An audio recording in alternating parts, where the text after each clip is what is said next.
Hi everyone, I want to introduce you to this concept of historical analysis and the tools that we need to do it. What we're basically doing is we're breaking down the process when it comes to trying to understand the historical past.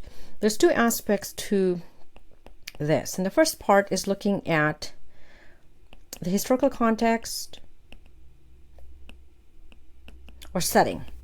Right? This is the basic information that we need to have in order to move on deeper into analysis. And again, analysis, we're talking about this idea of breaking down the process. So the historical context or setting, I'm adding the word background, they're all the same.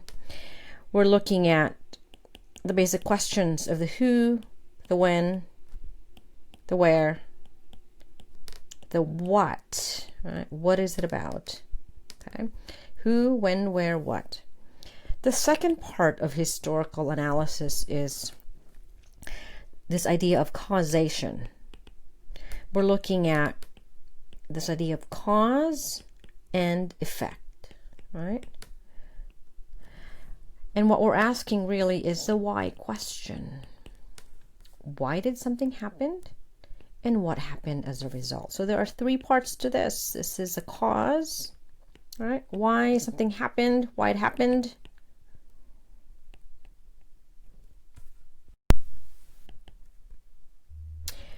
The second part is the effects.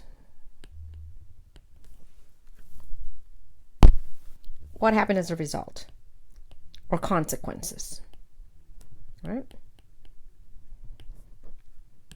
The third part of causation is this concept of significance. And we're asking, why is it important? So if you're looking at the topic of the scientific revolution, we want to be asking, so what? Why is it so important? Why should we care? Now, in trying to answer the why question, we are not looking for not one answer, but rather we're looking for multiple interpretations. Another way to look at it is that we're looking for different historical forces that answer the why question. In other words, if we're trying to figure out why did it happen, we can say, well, it happened because of this. Whatever that answer is, we want to categorize it to 5 different categories, right? There's 5 of them. So if we're looking at an answer, there are 5 different categories in which an answer can fall into, right? There's economic, there's political, there's social, cultural,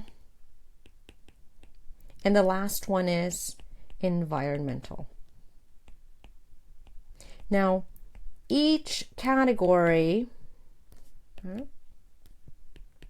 that helps us answer the why question also have their own subcategories. So for economics, we're looking at finance, trade, commerce.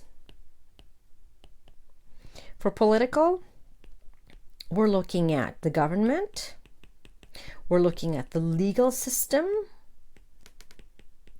or laws, we're looking at leaders. If we're going to look at someone like Napoleon, right, we're looking at him, why should we study him? We ask the question, well, why is he so important?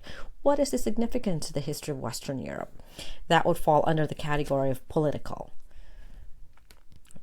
We're also looking at this idea of a hierarchical institutions, right? So if we're looking at different government agencies, like the military is one. The church, right? If we're looking at the, let me rewrite that.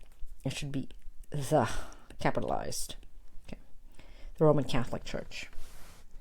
All right, I'm going to make a mess of this board. So let's put an arrow here for social.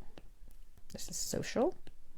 And these are basically the groupings within a society. So we're looking at ethnicity, gender, age, class, and then the other one is caste, right? Basically, where you belong in the social strata. The other one is cultural. And we're looking at values, traditions within a society, customs that shape the way they look at the world, right?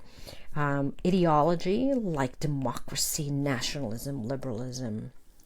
We could ask the question: how does how does capitalism or how does democracy shape a people's experience? We could look at how did nationalism impact World War One or World War Two, right?